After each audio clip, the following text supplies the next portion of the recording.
I'd forget. Like people try to get in contact with you and they have to wait till you get home. Exactly.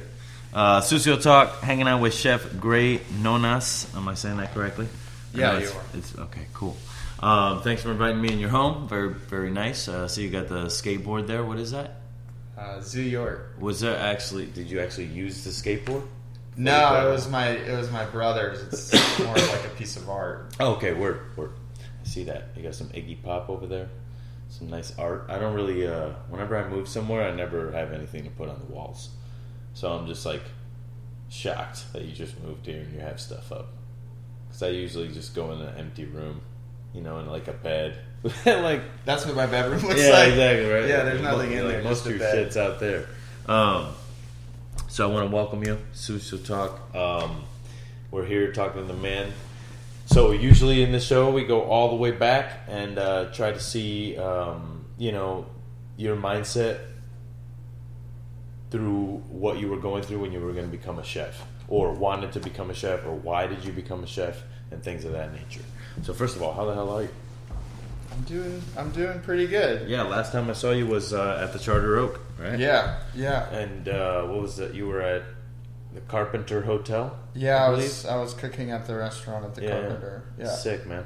That was what, 2019 we were saying, the last great year? Yeah. Before COVID? Before the tundra. Yeah, and now everything's completely changed. But, I think we're getting there. We're just dealing with it. Yeah, exactly. Just being malleable. But I do think we're still in the beginning of it. Like we have not, It's not over. Yeah, it's not over yet, people. It's the beginning. Yeah. So, Chef, where are you from, man? Where were you born? I was born in New Jersey. New Jersey. All right. Where at? In Teaneck. Okay. My family's from New York City. Not necessarily originally. Yeah. Where are they from originally? My family's from half of it's from Spain and Portugal. Oh, okay. Yeah. Dope. And the other half is from Norway. So what was coming up there like? Was there what did they do for a living, your parents?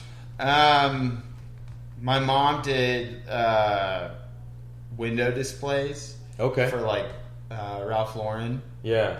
On Fifth Avenue. So huge they did the whole leather Harley movement, and she would get a 1950s Harley for the window display. Super high budget. She was very design oriented. Yeah. My father, started more of his younger career in the music business. He worked for Sire Records. He did some work on a Talking Heads album as a low at the end assistant engineer. Yeah. And then, now he's just a JP Morgan corporate guy about to retire in Singapore. That's where he lives. Sweet, man. Yeah. Singapore. I hear good things. Gotta check it out. Strict laws on weed, so I don't know if I'd live there. But, no, it's pretty... It's government is incredibly... tough. Death penalty, son. Death penalty, yeah. For weed, yeah. My dad smokes out there, too. Does he? Yeah, but just Yo. If you get caught with I think it's an eighth, you're going to jail, and then a pound, you're dead. A pound would be, you're dead. So, you can have a little bit of weed, but you can't have more. Well, you can't even have a little bit of weed. You probably go to jail for a year if you have a fucking joint. I could just imagine that, selling weed in Singapore. God bless those drug dealers. Tough. Could you imagine selling cocaine out there? Oh! You're probably shot on sight. Yeah. Well, I think at that point, if you get a death penalty for weed, it wouldn't matter what drug you sold. You know what I mean? Yeah, you might you might as well sell cocaine, where you can make a lot of money somewhere else too. Yeah. When my dad came here and visited, that's all he wanted was a bunch of weed, and he just smoked the whole time he was in Austin. Is Austin legal? Legal here? I think it's I don't know. Tolerated? Maybe, tolerated. It depends on your day. Yeah. And who it is, I would assume. But, I hear you. You know, it's not like you can go out there and start puffing the Chiba and downtown. It's not like living in California. Not like California, yeah. Or Colorado. Yeah. Gotcha. So you lived in New Jersey your whole life? No. I lived in New Jersey till I was yes and no, and then I lived in New Hampshire. Oh, dope. Where at? Off of. I'm not saying that like I've been there a lot. I haven't been. It's like off of Lake Winnipesaukee, which is like one of the bigger lakes in the Northeast. Well, I grew up in Connecticut, and then like once you live somewhere in the Northeast, you're just like, Vermont, yeah. Where in Connecticut? Meriden. Where's Meriden? New Haven County. Okay, next to Middletown, Waterbury. Yeah, I know Cheshire. where that is. Yeah, I used to drive through there. Yeah. My dad at one point lived in Reading, Connecticut. Oh, dope. Yeah. Shout out to Connecticut. We're getting a lot of Connecticut love on here, man. It's a hidden gem. It's a hidden gem. It gets a lot of hate, but maybe we can bring some popularity to the food scene there to get some more people over there. You know? Yeah, there's not much. You know, but there's a lot of good Jamaican food, Haitian food, Puerto Rican food in New Haven and Hartford. Yeah, I mean, I would say that tri-state area. There's such a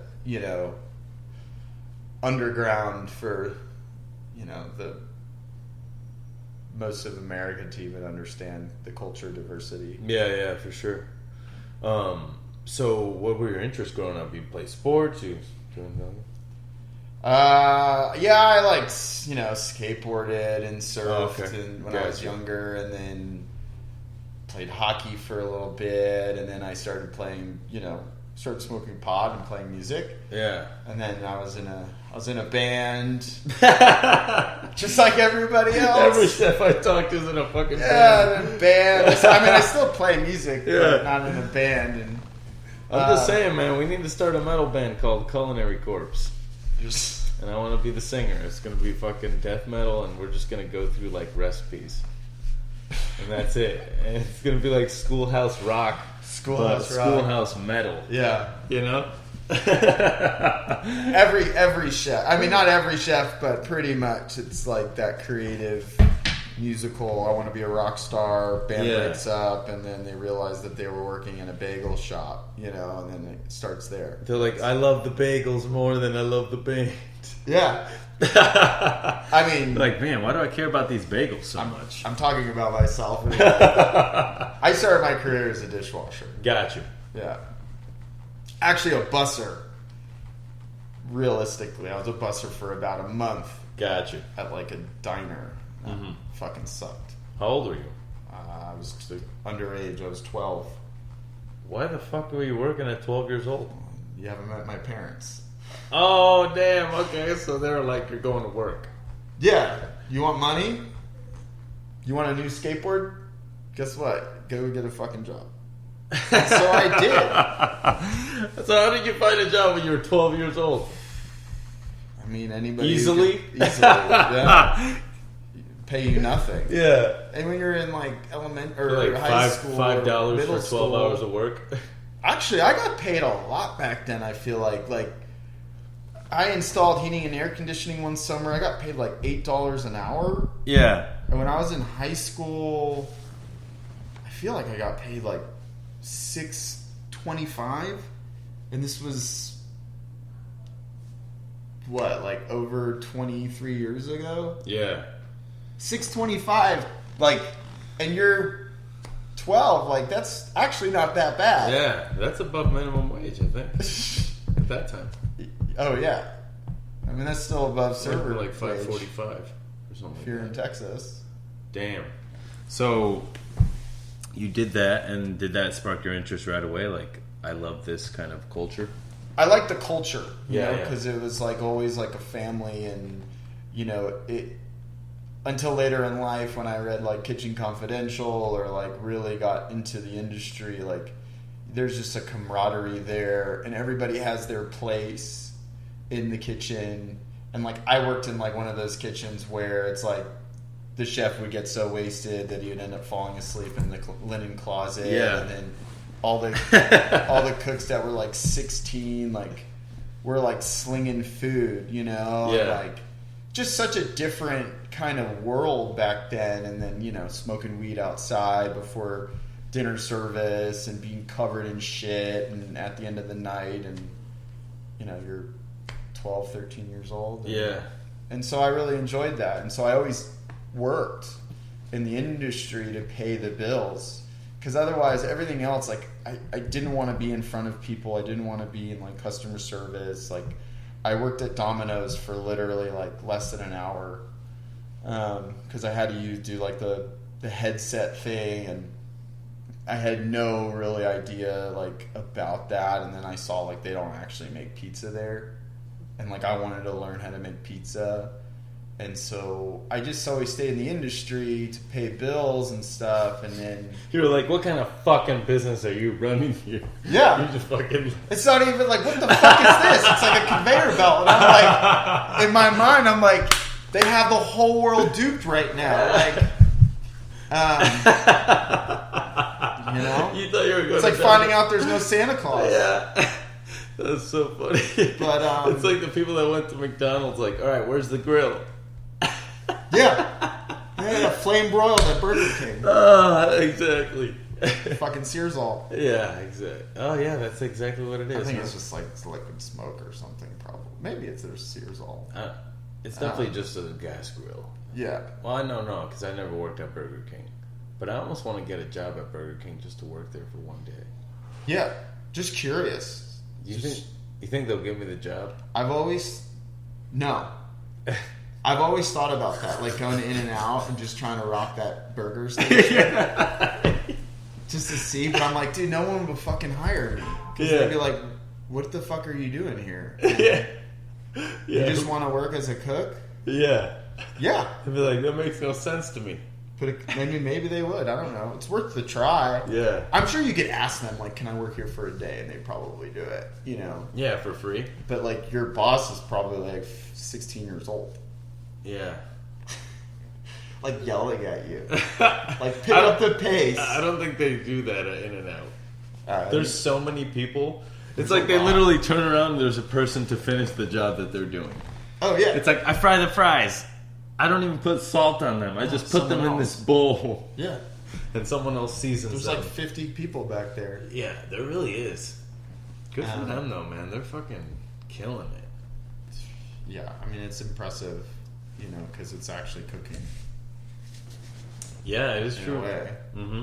Or not in a way, it is cooking. There's a lot of guys that got their start at In-N-Outs, and you know, at KFC, where they fried the chicken. You know, it was legit. Like, Yeah, like it's pressure busy. fryers, it's Yeah, crazy. it's busy. It's, you know, battle wounds. Yeah, I think the coolest thing at KFC was watching the original chicken get fried, because it basically was like a rolling rack that they put the racks into, and then the chicken was already breaded at that point, and then they would just like drop it, Oh, yeah. and then Yeah, put the close giant, it. yeah. the valve, and then they come up when they're done, like, and they would like, so all the oil would just, Yeah, like, it's fucking crazy, drip. like how dangerous that is. Yeah. Like if you, like you would, your whole body would be melted off. Yeah, if you fell in someone there. threw a piece of ice in there. Yeah, you sure? Your whole body would melt off. Yeah. So, when did you first? Okay, so you're in the restaurant. Never mind, you already told me that. You're in the restaurant. You're working. You love the culture. When did you decide to actually like take it seriously? Like, this is going to be my career. It's a great question. Sadly, or not necessarily sadly, is I like, you know, was recovering off of drugs. Gotcha. Like a pretty good, you know, young kind of drug addiction. Yeah. And I watched a lot of Food Network at the time, and I watched like Mario Batali, you know, like first season stuff as it was coming out, and I was like really interested in Italian food and in pasta, and so I kind of started making that on